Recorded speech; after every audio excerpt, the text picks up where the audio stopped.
1 week from today, we will be in Detroit. We will be doing our second of 3 shows of a residency in the Motor City. Let's go. In downtown Detroit. We'll be there next week. It'll be the double dip of my lifetime, doing the Rich Eisen Show for 3 hours and then the first night of the draft on NFL Network. Oh, you can't get rest this week. Yeah, that's right. I'm running my 40-yard dash this weekend at the Rose Bowl. God bless you, bro. You know what? I can walk. I can sprint and chew gum at the same time. Just you watch.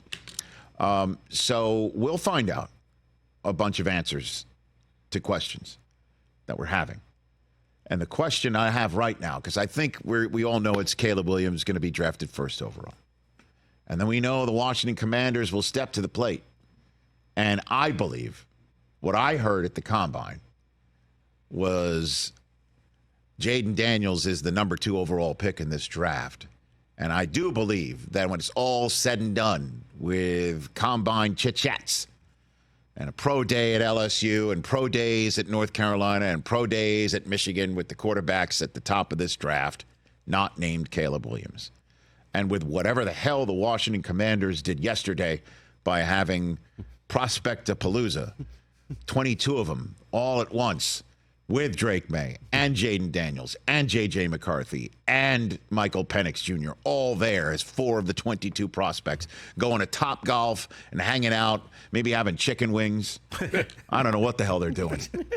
Having a good old time. I don't know. Magic Johnson chilling out with Jaden Daniels and Bob Myers chilling out with Michael Penix Jr. talking about how the Warriors are falling apart and how that's not going to happen to the Commanders with him there. I don't know. I think when it's all said and done, what I heard at the Combine is going to happen. And then the New England Patriots will be on the clock. 3rd overall. A position that Patriots fans and the Patriots organization not used to being in. Nope. 3rd overall, sitting there on the clock, needing a quarterback.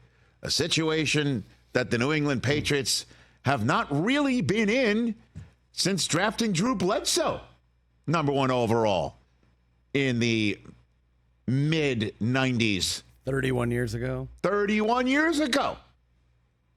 And it's fascinating. The Patriots in a position for the draft, and Bill Belichick will be sitting with Pat McAfee.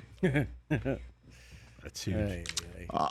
Really didn't see that one coming either, that he's going to be a draft pundit for the first time in his career, as opposed to sitting either in the Patriots draft room or his Nantucket kitchen with Nike the dog sitting at his laptop. Nike the dog. Nike the dog. Not usual to see the Patriots in a position with somebody who's making the choice doesn't really have the general manager's gig all locked up, apparently, as Elliott Wolf does not. I mean, Elliott Wolf, let me see how he is described in this article written by Mike Reese, the ESPN staff writer who covers the Patriots. He is referred to as the director of scouting. Yeah. Yep. This is who's speaking on behalf of the Patriots' grocery shopping efforts. This is all out of joint. Not used to seeing this in New England. And he says when the Patriots are on the clock at 3rd overall, they might not be on the clock at 3rd overall. Oh, jeez. Or they might not be making that selection at 3rd overall. Open for business is what he said today. Elliott Wolf speaking in front of the press 1 week from the draft. We're open for business in the first round and in every round. We have some holes we feel like we need to fill in the draft, and we're a draft and develop team. The more picks we have, the better. But if there's an opportunity to move up and strike, if the board kind of recommends it, then we won't be afraid to pull the trigger on that either. Whether you stay at 3 or move somewhere, you feel like quarterback has to be picked? No. No, okay, a couple things. Move up if the board recommends it. What does that mean? The Bears shock the world and take Jaden Daniels? There's only 2 places to go. Let me tell you what. Let's just say this. We earned that. Hold on a second. Hold on a second. I know general managers in this time of year, it's just tough to. Lion season. I mean, it's not lying season. It's just like, talking season. Like when you're. I don't know how. Sometimes they fill the void with chitter chatter. Yeah. In the same way that for some reason, who those watching on the Roku channel describe it to those on the radio, the void over my right shoulder is being filled by a massive tree being pruned that I didn't know existed out there. Right. How many branches can this person cut off? I literally was thinking that same What thing. the hell? It looks like a tornado's going on. But let me tell you something. If the draft board is out there for the Patriots to move up. Move up. Hold on a second. The only thing I can only see is that would be Jaden Daniels is suddenly taken as a Chicago Bear and Caleb Williams is sitting there as a Washington Commander choice. One thing the Washington Commanders will not do at that point in time is trade out so the Patriots can move up to take Caleb Williams. That ain't happening. As a matter of fact, I would imagine that every single member of the Commanders organization, including the owner of the Philadelphia 76ers, who has an interesting choice next Thursday night. Do you sit in the Commanders draft room or do you sit inside First Union in Philadelphia for game 3, the first Sixers home playoff game of Nick Nurse's administration? I think he's got to do the draft. I think so too. Unfortunately. And they'll be able to, I imagine, have ESPN or TNT up on a screen in their draft room. At any rate, long story short is I don't get that part of it, but I do get the other part of it, trading out. If they're not totally sold on Drake May, did you take a look, Chris? I'm sure you didn't, because you don't want to see it. The current Patriots offensive depth chart. No, I let's look at that right now. In all honesty, and I know this isn't the metric by which you build a football team, I want to keep my food but in down. terms of playing against a football team, defensive coordinators either stay up at night, stare at the ceiling, or spend time all week long with their charges circling a particular player on the opposing team's offense, saying that's the one guy that we are not going to allow to beat us. Outside of, I imagine, Ramondre Stevenson, if he is healthy, I don't see another player that would be drafted in a top, 10 rounds of a fantasy football draft? Ooh, a 10-team fantasy football draft? I think Hunter Henry would be. You think so? Yeah, you think so? And 10 rounds for a tight end, 6 touchdowns. Oh, man. They have a ton of work that they need to do to build up that offense with a superb wide receiver draft class sitting out there and some offensive linemen sitting out there. Gotta get one of each. You sure do. You needed 2 of each. You need 2.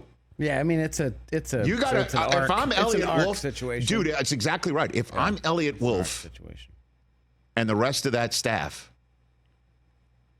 I am looking at it like this, like you are Noah. I need 2 of each. I am Noah. This is the Ark.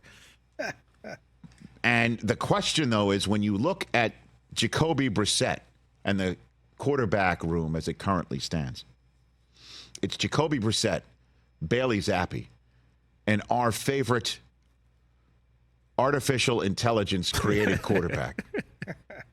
When we first heard of him, yeah, we signed that dude right out of Canada. Yeah. And the Jacksonville Jaguars signed him to a practice squad situation because we were all wondering if Trevor Lawrence's knee would allow him to answer a bell in a short week or something like that. We saw a photograph of him, and it looked like the AI, like, please create me an artificial intelligence practice squad quarterback from Canada. It's Nathan Rourke.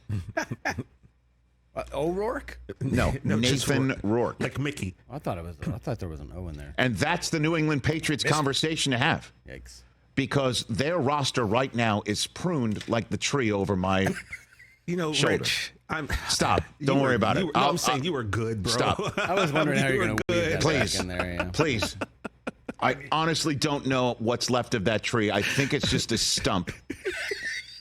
I'm saying. And that you could make the case is the same way, with all due respect, with the come on. It's close. You got, and that's the issue, is that if the Giants want Drake May so bad that they're willing to hand you a absolute ton of draft choices, do you make that choice if you're the New England Patriots and think that it's feasible that J.J. McCarthy's sitting there, or do you forego the quarterback in this year's draft? Right.